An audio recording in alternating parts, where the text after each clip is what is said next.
Goed, goedemiddag ENGT221 studenten en welkom bij week 5, studie eenheid 3. Julle het ten einde van laasweek, het julle activiteit 1 afgehandel. Julle gaan ten einde van die naweek activiteit 2 en 3 afhandel. En dan is daar nog net assesseringsactiviteit 2 en activiteit 4 oor. Baie dankie vir julle geduld ook met die merkwerk wat bietjie langer vat. Ons probeer dit as so kort as moontlik hou, maar ongelukkig dit voel tog asof mense bietjie harder werk vandat ons aanlyn gegaan het, maar ek is dankbaar vir julle geduld. Goed, net weer die kontakbesonderhede, onthou asseblief en ek sê dit omdat dit nog steeds gebeur, as iets dringend is, e-pos my direk. Mevrou Bischoff is baie ingelig ensovoorts, maar in terme van goeders kan doen en besluite kan neem, is ek die persoon. Okay, what are we going to do today? And we're going to align that with the outcomes that we see in front of us. One outcome, to provide certain frameworks for the discussion and subsequent teaching of the text mentioned in the previous chapters. Nou ek het julle 'n hoop leeswerk gegee ter voorbereiding daarvan. Dit is maar nou net voorbeelde van waarop ons gaan werk. Jy gaan nie noodwendig sulke leeswerk of sulke tekste sien in die intermediêre fase nie, maar onthou, jy is nie 'n skoolkind nie, ons lei jou nie as skoolkind op nie, ons lei jou as onderwyser op. So jy moet 'n vaardigheid hê wat 'n bietjie verder as die van die kind strek. How will we assess these certain points? Firstly, you need to understand the various text analysis techniques for the various texts. You will be familiar with some of them. I'm pretty sure of that from school, high school of course. And then you need to explain how these techniques are used for teaching in the intermediate phase. Weer eens, it will be a little bit toned down when you present it to the kids, but you need the background knowledge, the thinking, or the way of thinking in order to teach these texts or the texts that are found in the intermediate phase classroom. Okay, let's move on. I asked you to read an article by Kate Kinsella. Dit span vir ons basies die agtergrond van hierdie les, want sy noem 'n paar interessante goeters daar. Daarna gaan ons kyk na verskeie maniere van analiseer en ons wil dit ook verbind en baie keer bietjie teenwerk teen wat Kinsella sê. Okay, let's start with our introduction. If you think about it, the teaching of texts is done for a response. You need to get your reader thinking and then you ask your reader to respond.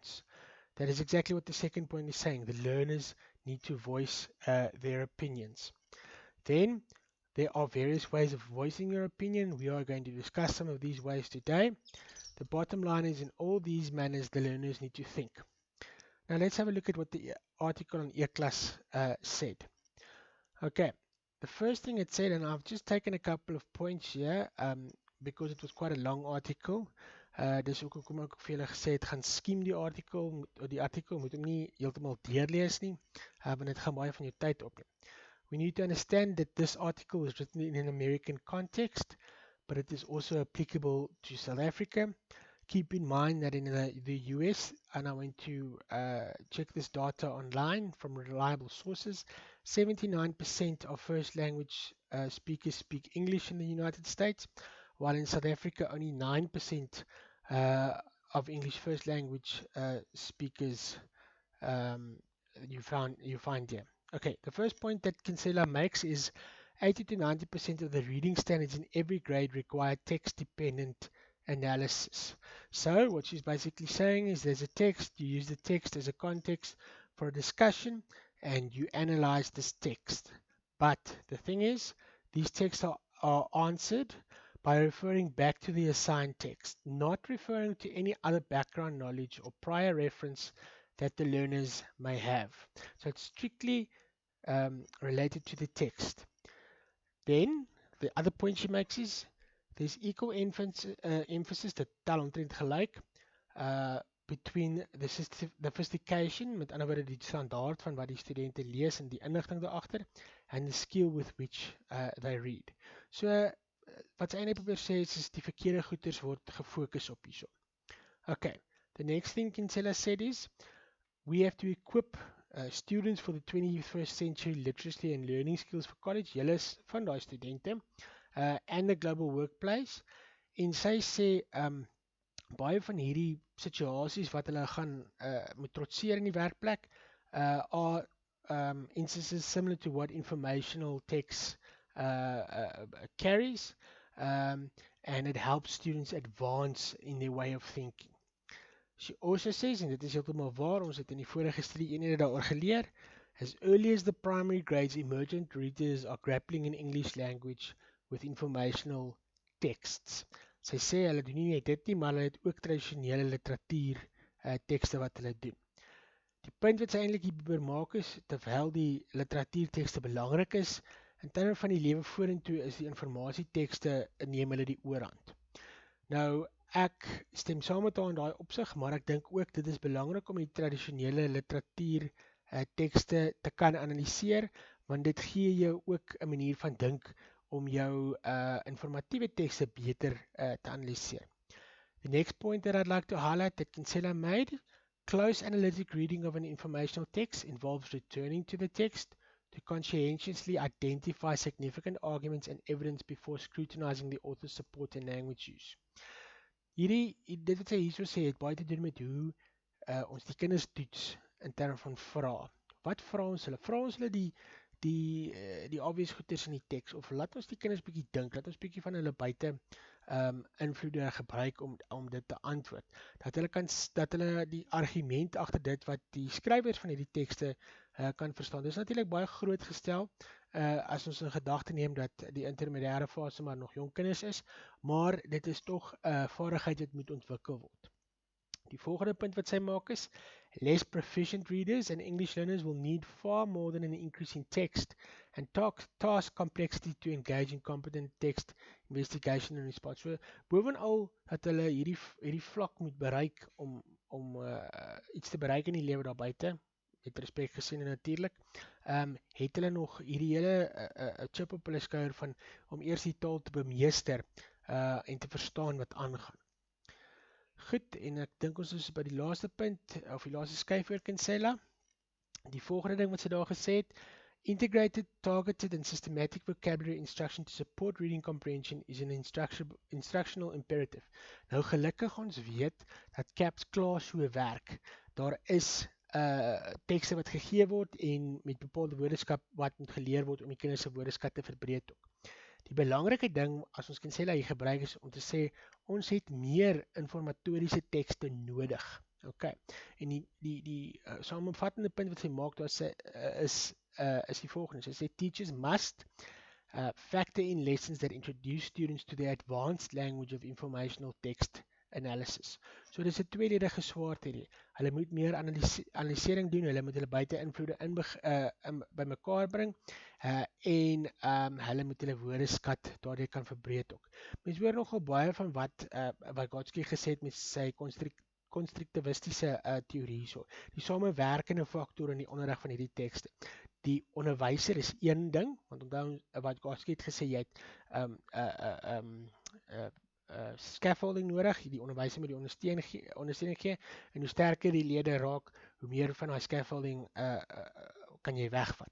Nou, een van die goedes wat die onderwyser op moet konsentreer is om hierdie kinders basies die boublokke van informatoriese tekste te gee om dit te kan analyseer. So onthou asseblief wat Kinsella hier gesê het, wat sy uitgelig het terwyl ons nou verder gaan. Goed. Die volgende ding waar ons nou gaan kyk is, ek het vir julle ook 'n kort verhaal deur Nadine Gordimer gegee, genaamd Enemies. Ek hoop die meerderheid van julle het dit dan 'n bietjie geniet. Hy's bietjie lank, maar dit is tog 'n redelike interessante storie en ek wil dan spesifiek vir julle uitwys hoe ons in terme van analise nie net met dit wat in die kortverhaal staan gaan werk nie, maar hoe ons agtergrondkennis gaan gebruik om sekere goedes in hierdie kortverhaal te kan analyseer en te kan verduidelik. Okay. Kortom, hierdie verhaal gaan oor twee vrouens wat op 'n trein reis. Die een is 'n superryk, so 'n bietjie van 'n snob, en die ander een is 'n baie meer 'n algemene vrou en haar algemeniteit, as mens dit so kan stel, wys baie keer bietjie op die verkeerde manier. Okay. As far as text analysis for stories goes, I want you please to know the following terms. Ek gaan nou vir julle wys in die handboek. These are theme, symbol, point of view, language, style, historical context, antagonist and protagonist, conflict, figurative language, plot en setting. Goed. Nou die rede hoekom jy dit moet ken is die feit dat hierdie goed vir ons die rigtinggewende boublokke gee om teks te analyseer. Ek sê ek wil net weer daar kom. So hierso van bladsy ekskuus tog. Van bladsy 38 en hy gaan oor na 39. Goed. Kom ons kyk daar. Ons moet spesifiek na theme kyk. Ek wil hom net bietjie opskuif. Daar kan jy sien, hulle sê vir jou daar, theme is the message about life or human nature that is the focus of the story and that the writer tells. Onthou net, ek gee vir julle nou hierdie basiese goed as ek verduidelik dit vir julle. Ons gaan in die 4 jaar literatuur module doen wat jy baie meer van jou eie analise gaan doen. Die belangrike ding oor theme is the story itself is written because the author uses it as a comparison and a analogy to discuss the theme. En ek gaan nou wys hoe dit van toepassing is op enemies van Gordon. Other terms that you need to be aware of, symbol. This could be a person, a place, or a thing in the narrative of the story that represents something beyond itself. Point of view, I also said, the perspective from which the story is told, including the type of narrator. Jy kry natuurlik 3 tipes vertellers, first person, second person, and third person. The 2 most common ones are first person and third person. Ons gaan daarna ook kyk. Then language and style. Gaan ons bepaalde goeders ook na kyk. Historical context het ek genoem, antagonist and protagonist.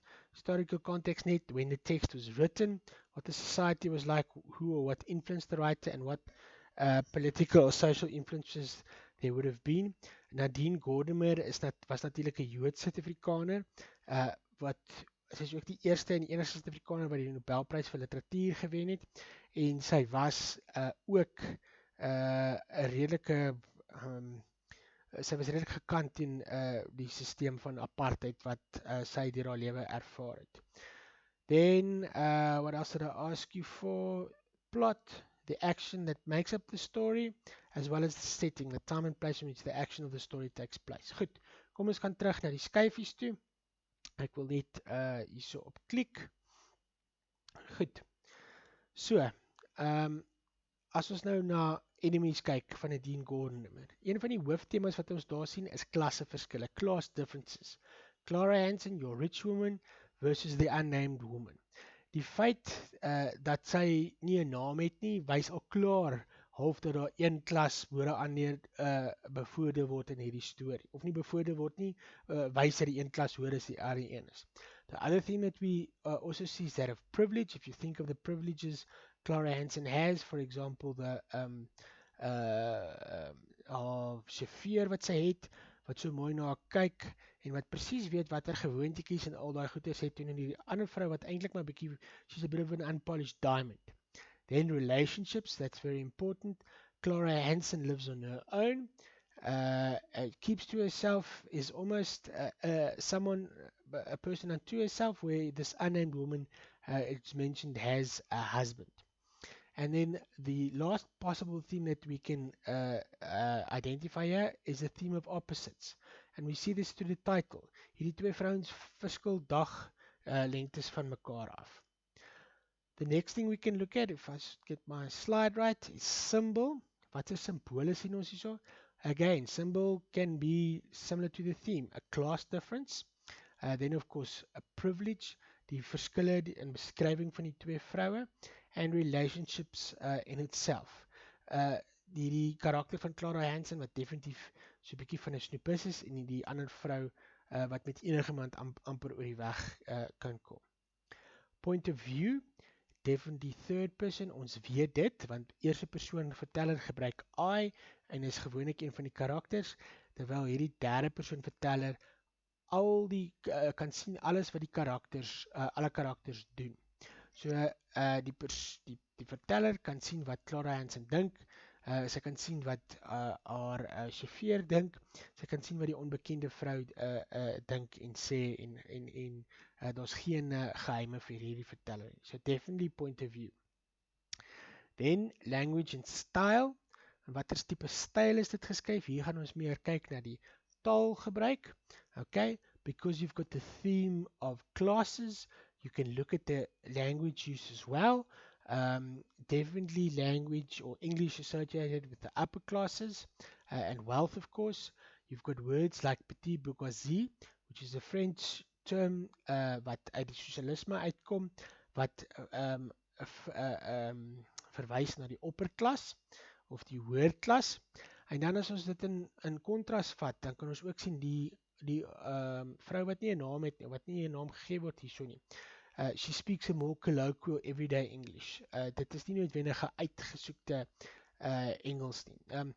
Ek luister nogal gereeld Classic FM, want die gemiddelde ander radiostasies is net, ja, dis nie noodwendig musiek wat ek van hou nie, dat ek uitsluitlik van klassieke musiek hou nie, maar gaan luister bietjie hoe veral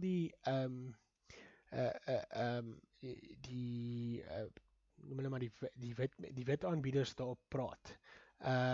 Hulle praat baie nie eers, ek bedoel, ek dink my woordeskat in Engels redelik goed, ek kan redelik goed Engels praat, maar hulle praat tog, hulle het 'n aksent en hulle is so, jy weet, dit voel so glad. En dit is hier wat ons duidelik in die storie ook sien.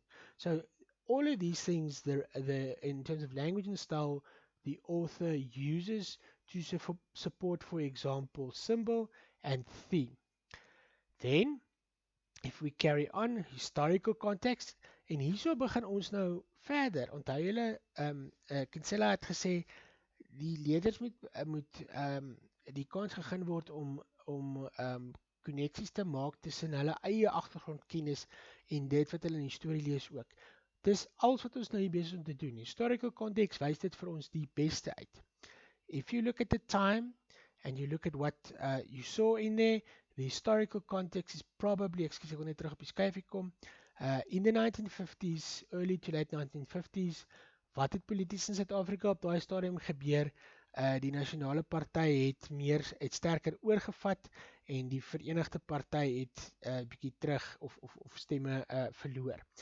Typies iemand soos Clara Hansen, die hoofkarakter, sou meer 'n Verenigde Party persoon gewees het en die ander vrou kan mens teen bespiegel sou meer 'n nasionale party stemgeregtigde gewees het. So dit is al hierdie goeters agtergrondkennis wat ons gebruik om hierdie storie beter te verstaan. En dit is presies die punt wat Kinsella gemaak het, selfs as dit nou net oor informatiewe tekste.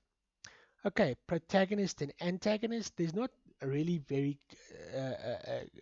clear protagonist and antagonists.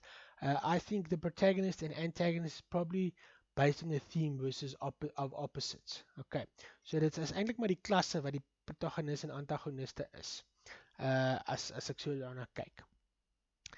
Conflict, klas, soos wat ons al van tevore gesê het, dit is die groot ding waarom die storie draai. Okay, dit is nou sover stories gegaan het. Nou wil ek graag hê dat ons iets soorts gelyk doen met poesie, with poetry, and I'm going to show you, the Robert Frost poem, the poem that you had to read as well. I'm just going to read it again. The Road Not Taken. Two roads diverged in a yellow wood, and sorry I could not travel both. And be one traveller, long I stood, and looked down one as far as I could, to where it bent in the undergrowth.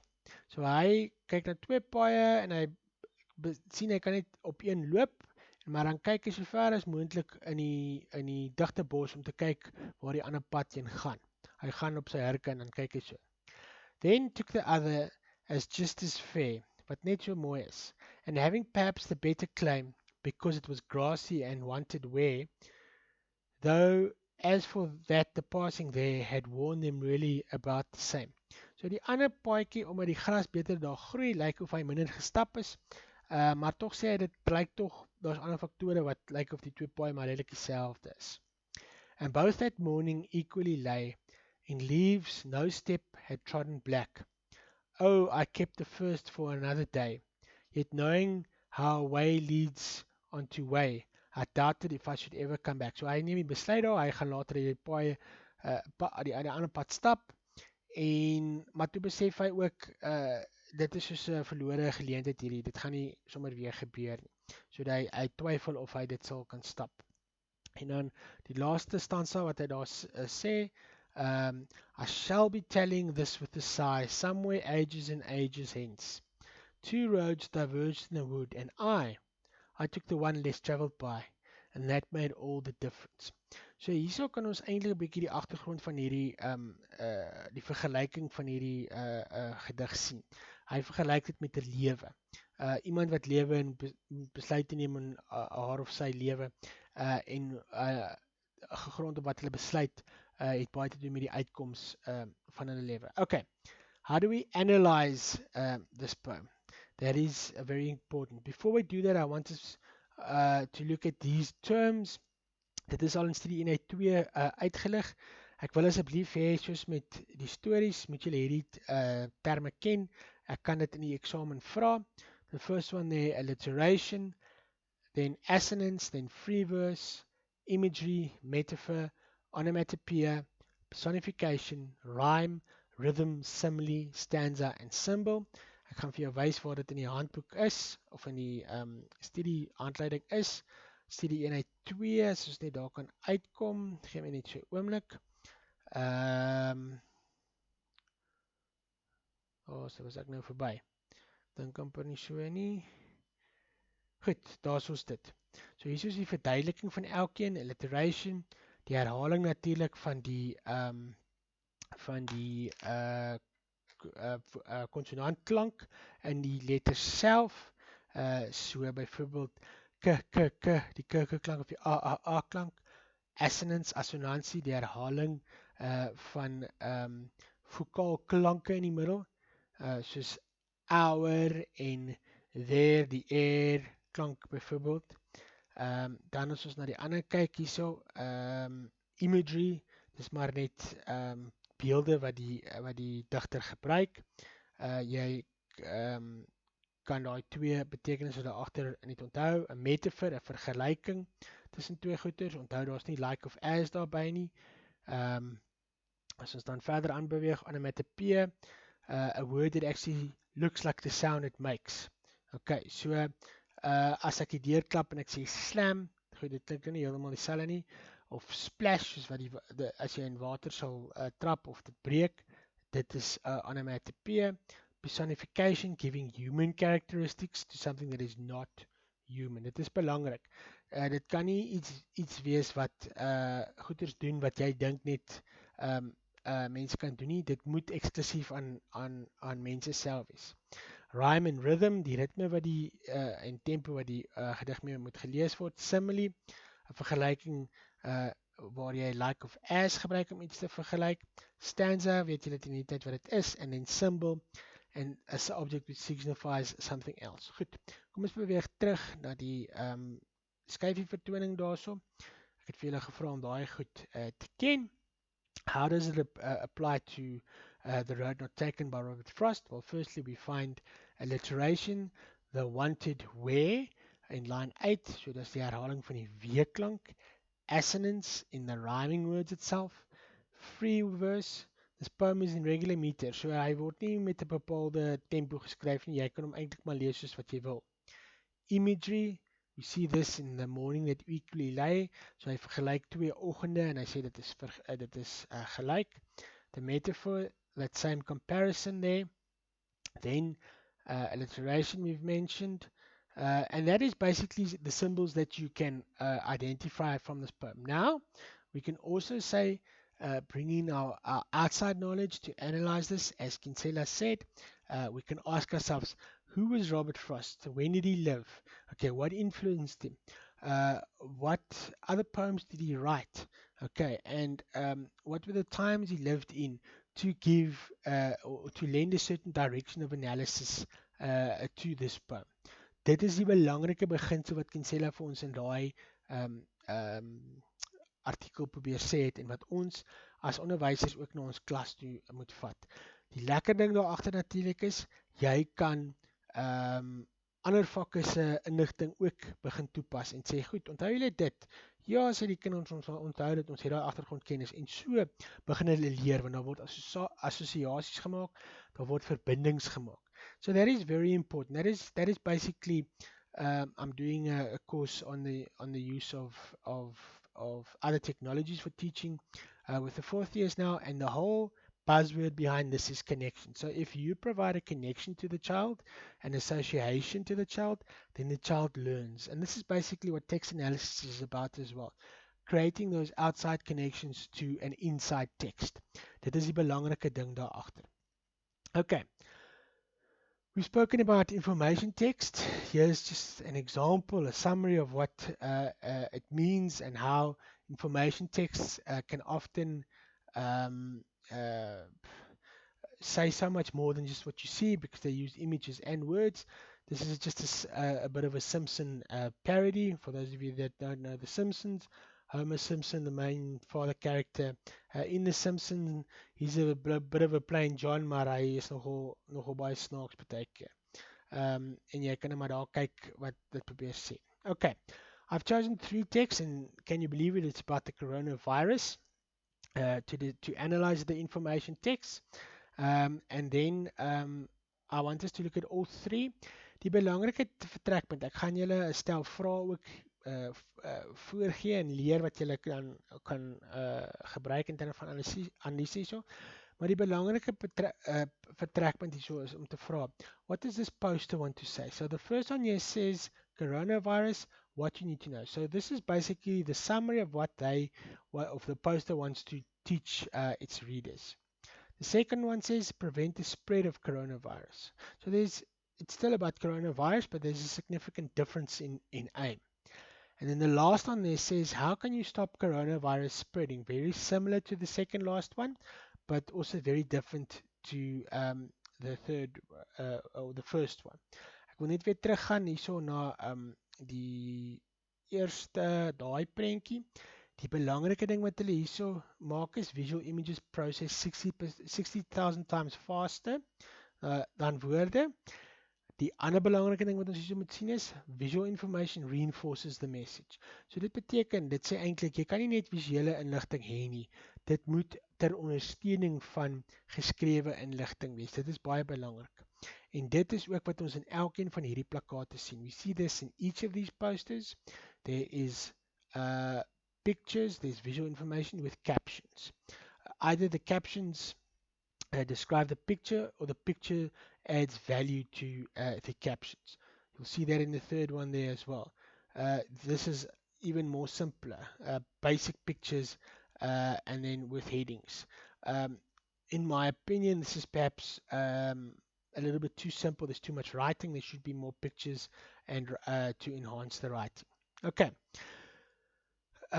To analyze information text with visuals, I'd like to introduce you to this method known as the process description and guiding question method. And this is centers around 7 questions, if I recall correctly, each having their own description and each an example of that description. Okay.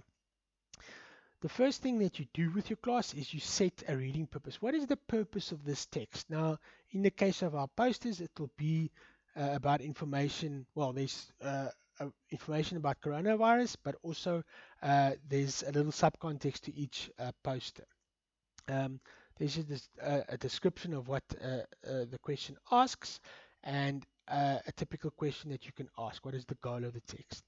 Number 2, they're predicting. What would this text want to say? What it will be about? That's why it's important that we start with a heading, that the children immediately know this is the main idea behind this text.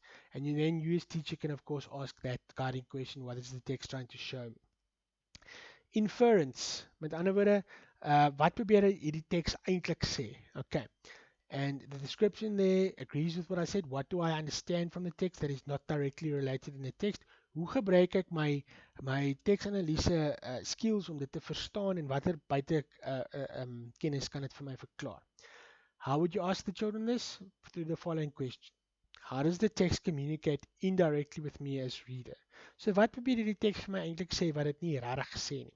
Dit kan nogal vir party kinders moeilik wees om direk te verstaan en dit vat nogal oefening ook in die intermediêre fase. Then, number 4, how does the visual information contribute to my understanding of the text? Now, they've given it specifically as the process of interpreting graphics and features. What is the purpose of each of these? They say there, and they've basically phrased the question that I've posed earlier as a statement. Number 5, evaluating content. Okay, hoe reageer ek op hierdie goed? How do I react to these things? Does it how do I make a connection with this? How do I understand it? Do I agree or disagree? Number 6, questioning. Okay. What criticism can you level at the text? What criticism can you level at the author's ideas? You'll see there, why is it true and what does it mean? And then lastly, summarizing. This will be a post-reading a question that you'll ask the learners to do, that they reflect on this piece. You could include activities. They could create their own text, or they could basically do more common things like writing a comprehension about it, coloring it in, 'n beter verstandhouding van wat die teks sê. Your guiding questions in this case would be, what is the author said and how have I been performed? Onthou natuurlik, die hermeneutiese proses wat ons reg aan die begin gesê het, ons sien dit skemer weer hierdeur ook. The hermeneutic process, it says making the understandable and wat het ek sê, die onverstaanbare en die onduidelike, making it understandable and clear. En dit is presies wat hierdie process description and guiding question method presies doen. Hy begin aan een punt van die teks, hy kyk na sekere goed van die teks en hy maak dit vir sy leser eenvoudiger. Okay, lastly, the media text. I asked you to read the story about the impala that jumped into the car. Nou goed, my hoofagtergrond is journalistiek en dit is hoe ons as journaliste ook opgeleid is. Hoe skryf jy 'n artikel? Jy begin met hierdie vraag. Okay, dit is nie noodwendig hierdie presiese vraag nie, maar die vraagwoorde bly dieselfde. So what, where, who, when, why and how. Now I came up with these questions. What is the story about? Okay, goed, the next one there. Where did the story take place? En hierdie is alles basiese goeders. Die kinders geniet nogal dit om mediatekste te skryf, want hulle kan hulle bietjie hulle verbeelding gebruik en speel journaliste wees. Who was involved? Okay, who are the characters of this text? When did the events take place? Okay, why did something happen? And how did it start and end? Hierdie is alles vrae wat jy of kan gebruik om dit aan die kinders te verduidelik, of wat die kinders kan vra om hulle verstandhouding te verbeter en natuurlik daai baie belangrike aanknopingspunt te vorm so that learning takes place. Goed, ek dink ons is klaar vir vandag. Ek wil net graag gesels oor die assessering. Dit is natuurlik 2 aktiwiteite, want die een volg op die ander een. Gaan kyk asseblief na jou rubriek vir aktiwiteit 2. Ek sal en kyk ook na die rubriek wat ek op e-klas sal plaas vir aktiwiteit 3. Dit verwys spesifiek na 'n les wat jy moet beplan. Ek is nie regtig gepla oor watter lestemplaat beplanning jy gebruik nie. Jy kan jou prak een gebruik. Dis heeltemal reg. Dit gaan daaroor dat ek graag wil sien hoe jy die teks wat jy geskep het gebruik om onderrig te gee. So detail is belangrik. Sê spesifiek wat jy gaan doen. Wys vir my in stappe. En dit is daar waar jy jou punte sal kry. Goed julle, ek wens julle 'n lekker middag verder en alle lekker naweek vir julle. Goed gaan.